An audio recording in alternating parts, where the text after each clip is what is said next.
Ethan Cole was just another human on the giant intergalactic station called Virex-9, where hundreds of alien species lived, worked, and sometimes fought over small things like docking rights or food preferences.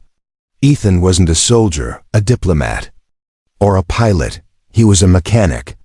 A simple man who fixed broken lights, leaking pipes, and noisy fans. His job wasn't glamorous, but he liked it. It gave him peace. No one noticed him. That was the way he liked it, until that day. It started like any normal day. Ethan walked into Sector Green, the diplomatic zone of the station. He was there to fix a flickering light near the embassy of the Zalari, a race known for their long, soft glowing tentacles. They were proud, strict, and didn't smile much. Ethan always tried to avoid them. Too serious for his taste. As he adjusted the panel and replaced the old bulb, he heard light footsteps. He turned and saw her, Gira, the Zalari ambassador's daughter. She was tall and elegant, her skin smooth like polished stone, and her 6 tentacles flowing behind her like water. She looked at Ethan, surprised to see a human alone in their section. Ethan smiled politely. "Oh, hey there," he said. "Just fixing the light." She nodded silently, her eyes locked on his face. Ethan felt a little awkward under her intense gaze. To break the tension, he added with a chuckle, "By the way, your tentacles look great today." The moment those words left his mouth, the hallway went quiet. So quiet that Ethan could hear the faint hum of the light he had just repaired. Gira blinked slowly, her pupils expanding. A soft glow ran through her tentacles like electricity. Her lips parted slightly, but she said nothing. Ethan scratched his head. Did I say something weird?" Gira suddenly spun around and walked away quickly, her tentacles curling and uncurling in strange patterns. She didn't say a word. Ethan stared after her, confused. A few seconds later, a Zalari guard who had been watching from behind a column stepped forward, his face pale. "You said that to her?" the guard asked in a low voice. Ethan shrugged. "I was just being nice, complimenting her. Like you say someone has nice hair or something." The guard's eyes widened. "Human, in our culture, complimenting a Zalari's tentacles in public is a serious matter." "What kind of serious?" The guard leaned closer. "It's a romantic signal. A declaration of deep personal interest. A proposal." Ethan laughed out loud. "Come on, you're joking, right?" The guard didn't laugh. He stood still, his face full of tension.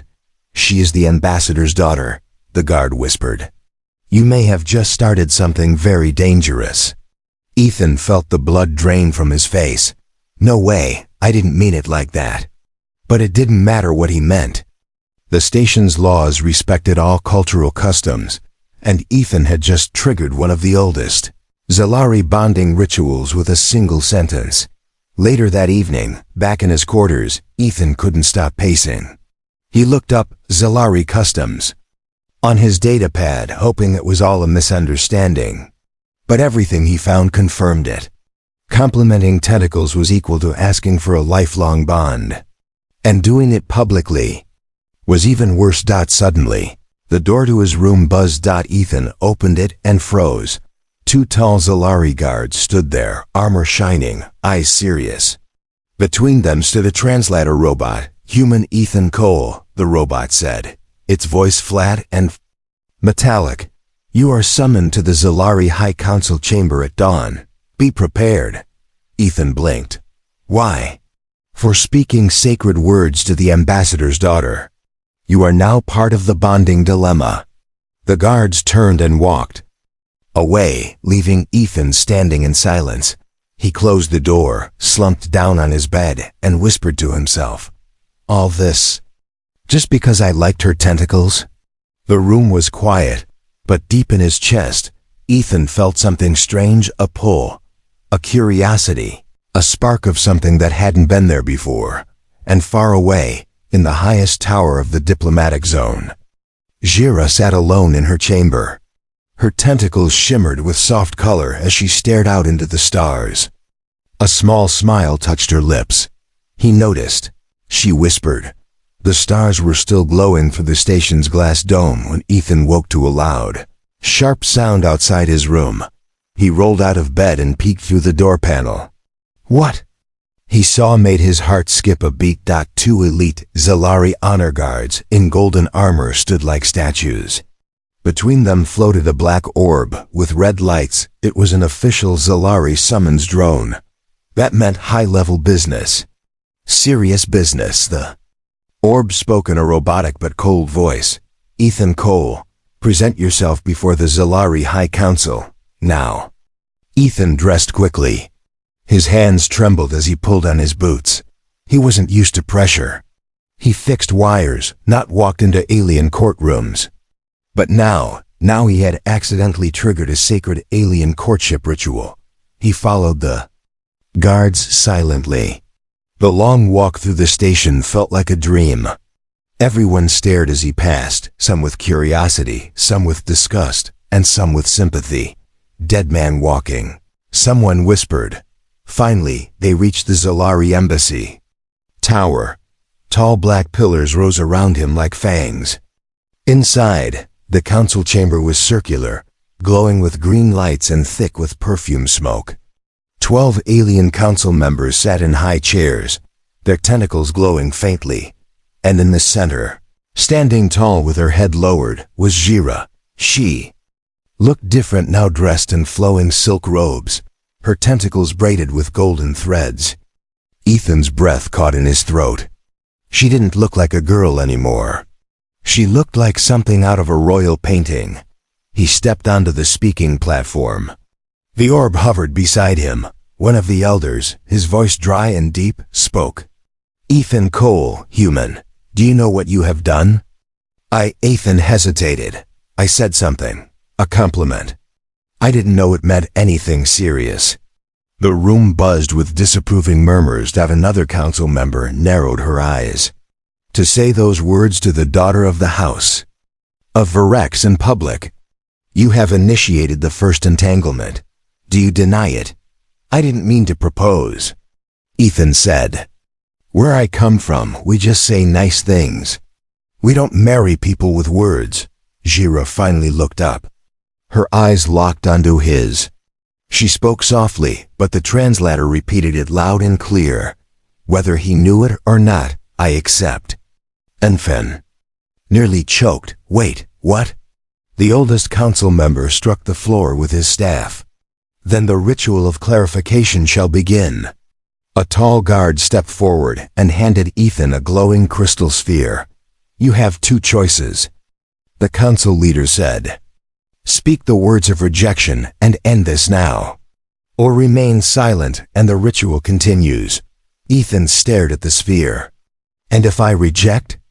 You will be marked as a breaker of bond, came the cold reply. You will be banned from all Zalari zones. She will carry the shame for life. It will affect her family's honor, her career, everything. Ethan's hands trembled. He looked at Jira again. She wasn't begging. She wasn't afraid. She stood proud, ready for whatever came next. Ethan took a deep breath and stayed silent. Gasps echoed through the chamber. The sphere in his hand melted into mist. The bonding trial begins, the council declared. The doors opened and a new figure walked in. A Zalari warrior priest with scars across his chest. He said one word. Touch. Jira turned and began to walk down a long glowing corridor. The priest pointed at Ethan. Follow her. But do not use your eyes. You must be guided by her, and only her. A blindfold was placed over Ethan's eyes. What is this?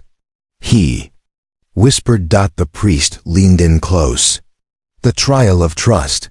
If your connection with her is real, you'll make it to the end. As the doors closed behind him, Ethan stood blind, alone in a strange corridor of an alien ritual he never meant to start. He could feel the soft touch of tentacles brush his arm.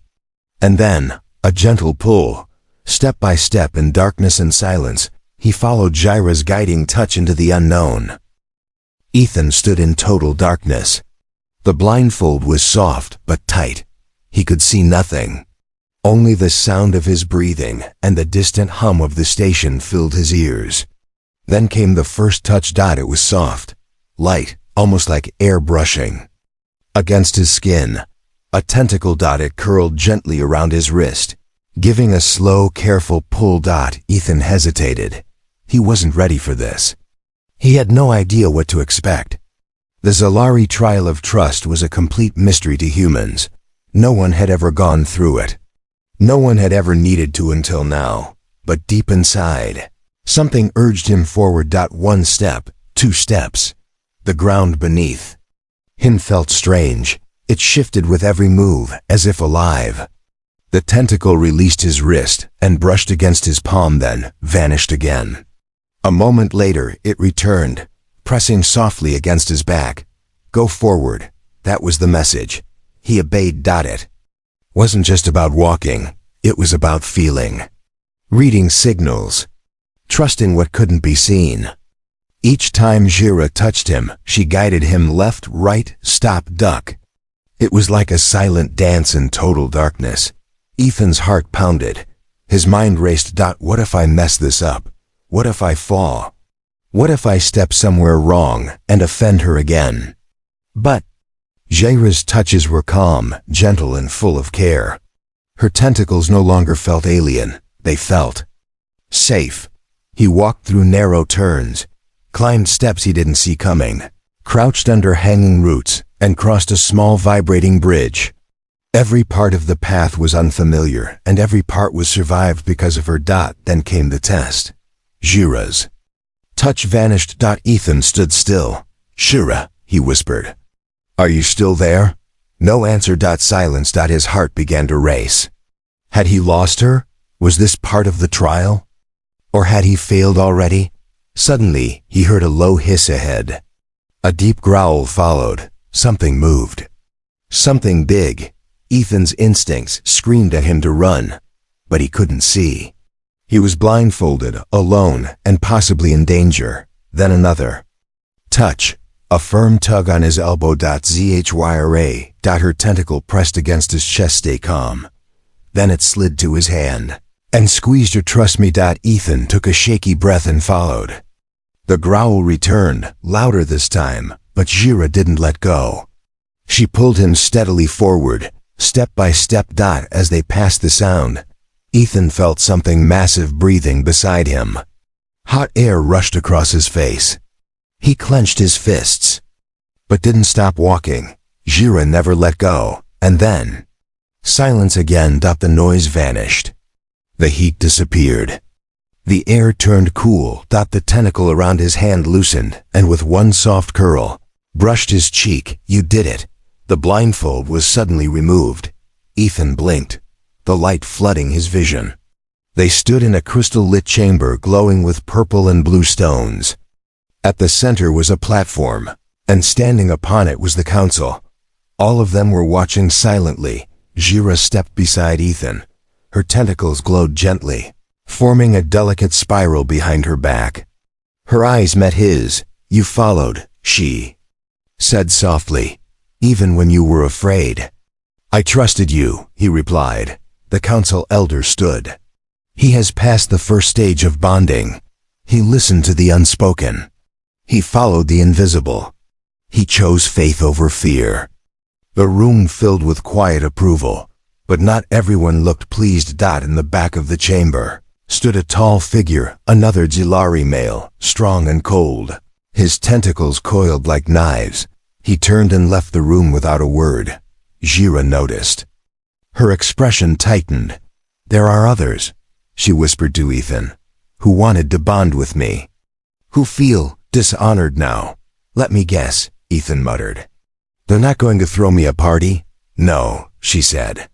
They may try to destroy you. Ethan let out a breath. Great, all because I liked your tentacles. Gyra smiled for the first time. You still do? He glanced at her. They're kind of growing on me. She laughed softly, and for a moment, Ethan forgot he was just a mechanic. For a moment, he felt like something more, but danger was already moving in the shadows, because in Zalari tradition, trust was only the beginning. The next morning, Virex 9 wasn't the same. Ethan barely stepped into the mess hall when conversations stopped. Dozens of alien eyes turned toward him. Some stared in shock, some in disgust, others in a strange kind of respect. He didn't like any of it. He grabbed a protein bar and sat alone in the corner. His hands were still sore from the trial. His mind, though, was more troubled than his body. He had passed the tentacle trial. He had followed Jira's touch through the dark, trusted her without question, and lived. To the Zalari, that meant something big, something permanent. But to Ethan, it still felt like a weird dream he hadn't woken up from. Is that the human? Someone whispered nearby. The one who touched her during the sacred ritual? Disgusting. It's unnatural. No, he's brave. No human ever survived a bond trial before. Ethan sighed and rubbed his face. He didn't want fame. He just wanted to fix broken pipes in peace. But now, he had become the center of something much bigger. Later that day, he walked through the diplomatic district. The Zalari section was heavily guarded now, strange more than before. He could feel eyes on him from every corner. High above, tiny flying drones buzzed silently, recording everything. When he reached his workspace near the water vents, someone was already waiting. Not Jira, a Zalari male, tall, cold, elegant armor covering his chest. Tentacles wrapped tight like coiled blades. You are the human? The male said. His voice was low and sharp. Ethan Cole. Ethan frowned. Yeah, and you are? Saran of the High House, the alien replied. Jira was promised to me. Ethan blinked. Promised? As in marriage? As in legacy, Saran growled.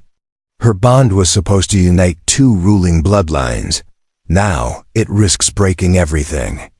Ethan crossed his arms. Look, I didn't know any of this when I complimented her tentacles, all right?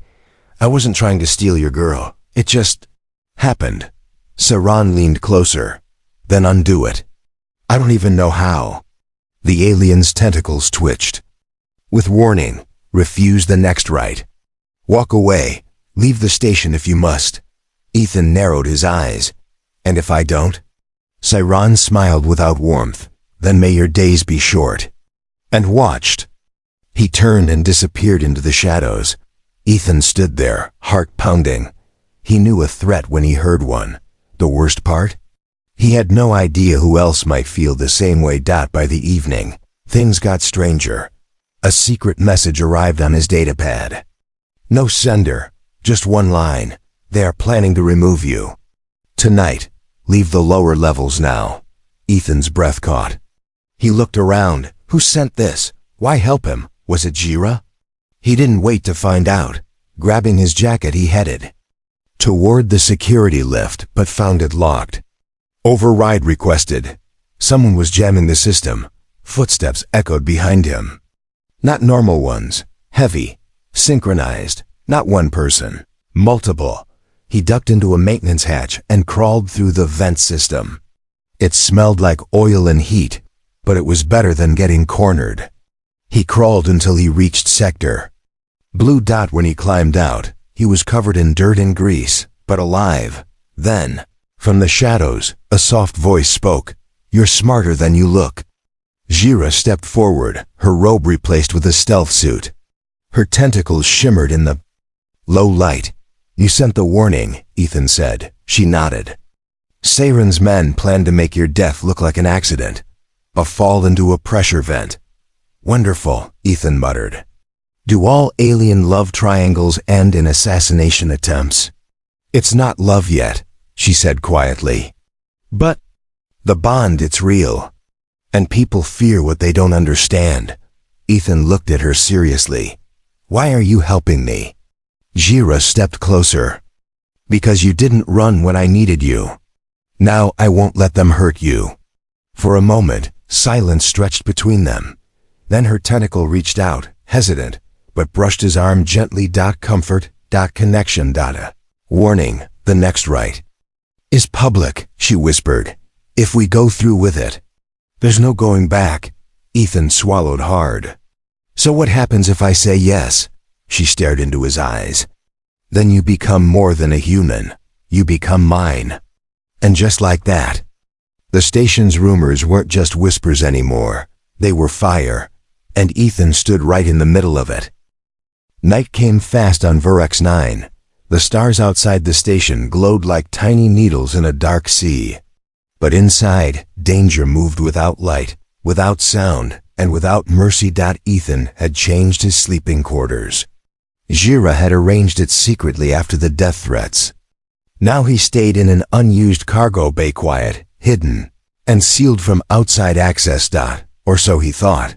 He was half asleep, lying on a metal crate, when a strange sound reached his ears, a soft scrape, then a second. Then silence. Ethan sat up. Heart thudding. He grabbed the nearest tool, a heavy wrench, and crept toward the door. The lights flickered once, then died. Total darkness. Ethan knew this wasn't a system error. It was a trap. Suddenly, a flash of green light lit the room, and a shadow moved. 3 Zalari assassins stepped from the darkness, their tentacles sharp like spears, glowing faintly under their black robes. One of them was Saran. No more chances. Human, he said coldly. The bond ends tonight. Ethan backed up slowly, gripping the wrench. You really hate compliments, huh? The first assassin lunged forward. Ethan ducked, swung the wrench, and caught the attacker in the ribs. The alien screamed and collapsed. The other 2 moved quickly, tentacles flying. Ethan dodged, rolled behind a crate, then yanked loose a power cable. He pressed it against the wet floor, sending a shockwave across the bay. One alien screamed and fell twitching. Only Cyron remained. You should have run, Cyron growled, stepping over the fallen bodies. You're just a mechanic. This was never your world.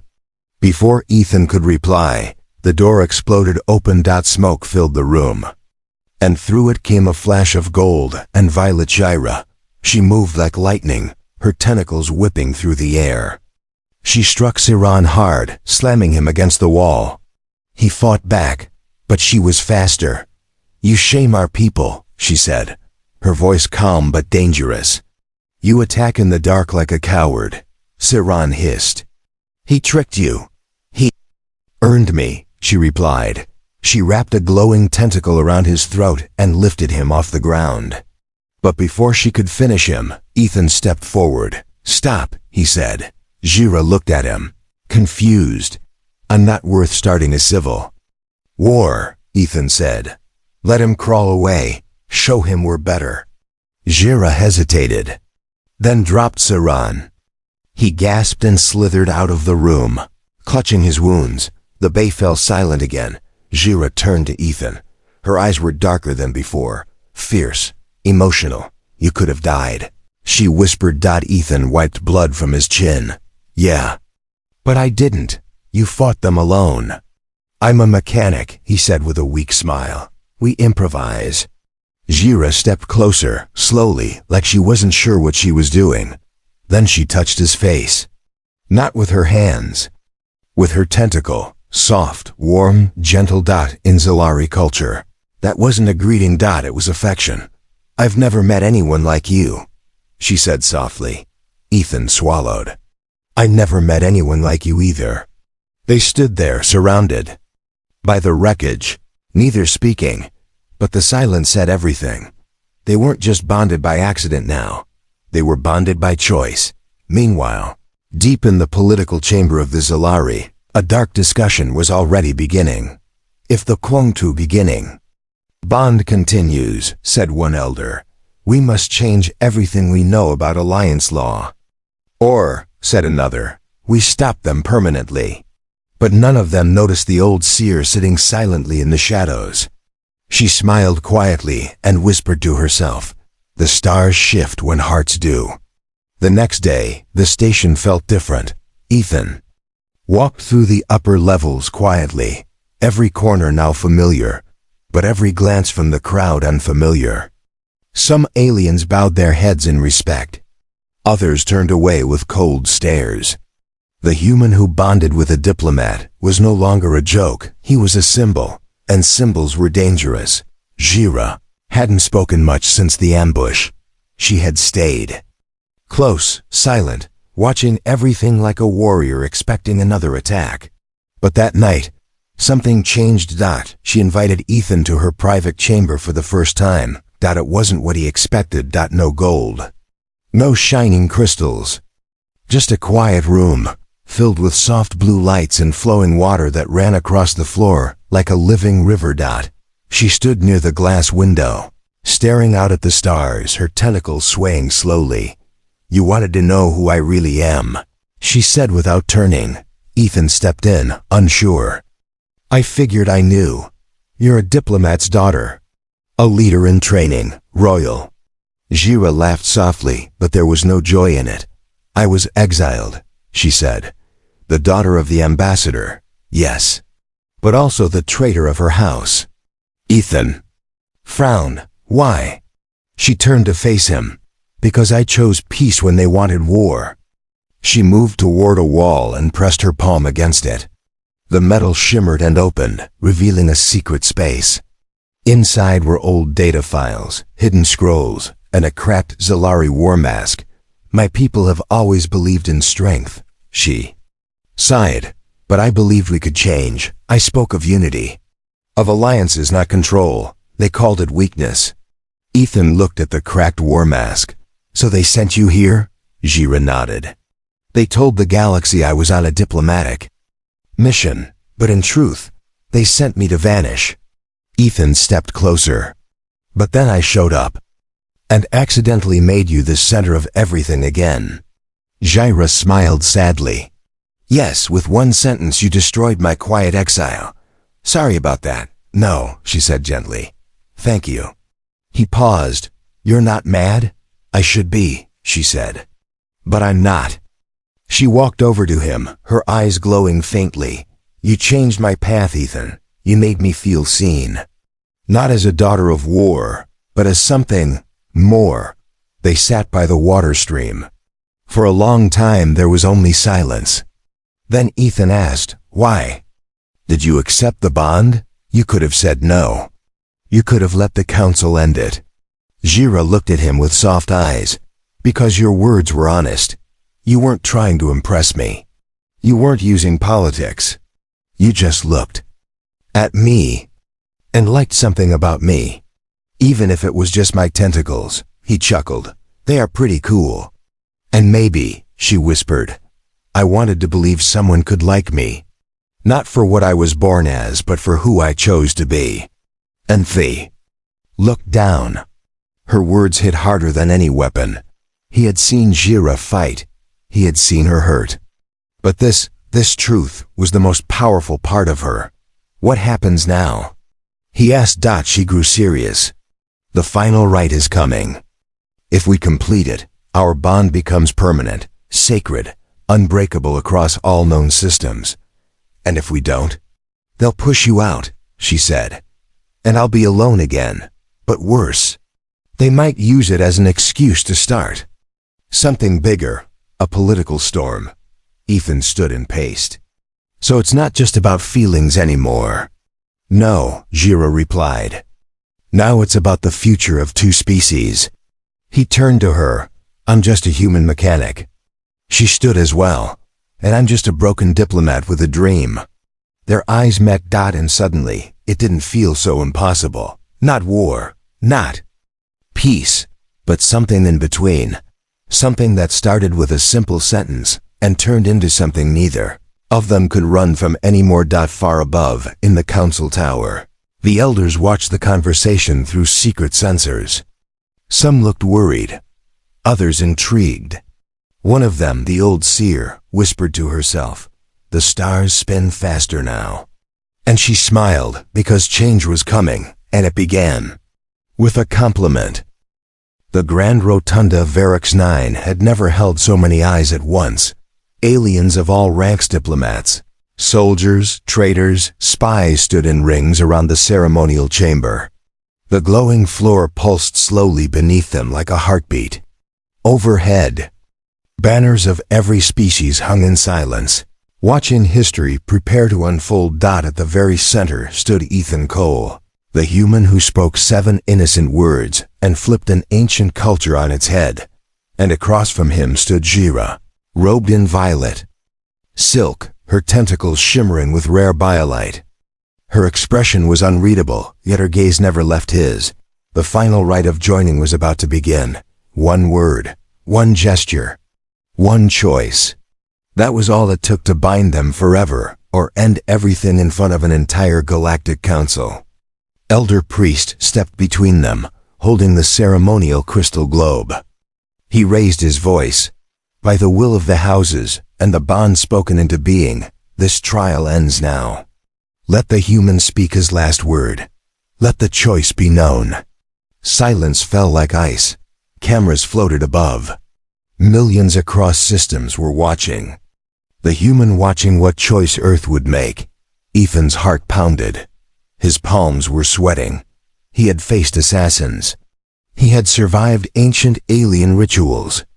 He had walked through shadows guided only by a tentacle, but this moment? This was the scariest of all. He looked at HFY and suddenly, all the fear melted. She was watching him like no one else ever had. Not with judgment. Not with power. But with hope. She wasn't asking him to save her. She was simply asking him to see her, and he did. Ethan took one step forward. He could hear murmurs from the crowd. Whispers of diplomacy, danger, and legacy. He ignored them all. He reached into his jacket pocket and pulled out a tiny wrinkled gift. A bag of fries. Gasps echoed through the chamber. He opened it, took one fry, and held it out. Then, softly, he spoke 7 simple words. Your tentacles look great again today. The chamber erupted. Some shouted in anger, others in shock. But then Jira smiled, not a forced smile. Not a political smile, a real one.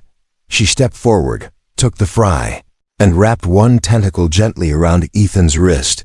Then she whispered back, and you finally understand. The priest held up the glowing sphere. It pulsed bright white, then dissolved into light. The bond was sealed. Permanent, public, cosmic. The first ever human Zalari sacred union. Council members stood. Some clapped. Some left the room angrily. But none could deny what had just happened.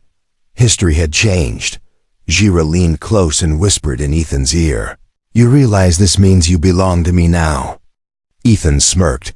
I'll bring more fries next time. Laughter escaped her lips like music. But deep in the shadows of the audience, not all were pleased. Siran stood silently, his arms crossed, his face like stone. Behind him, another figure. Emerged, a cloaked one, not Solari, not human. Someone from neither side. Watching. Because unity brought attention. And where there was peace, there were those who profited from chaos. But for now, none of that mattered, because at the center of the galaxy's biggest station, a human and an alien girl stood, side by side. Not because of power. Not because of politics, but because of 7 accidental words. And one final choice. Far above the rotunda, the old seer sat alone in her observatory. She watched the scene play on her glowing mirror. Her tentacles curled gently in her lap. They laughed when he said it the first time, she whispered. But the second time, they listened. She smiled. The galaxy doesn't need more warriors. It needs more fools who say things without knowing what they mean, until they mean it with all their heart. The stars outside shimmered. A new era had begun. And it all started with a compliment.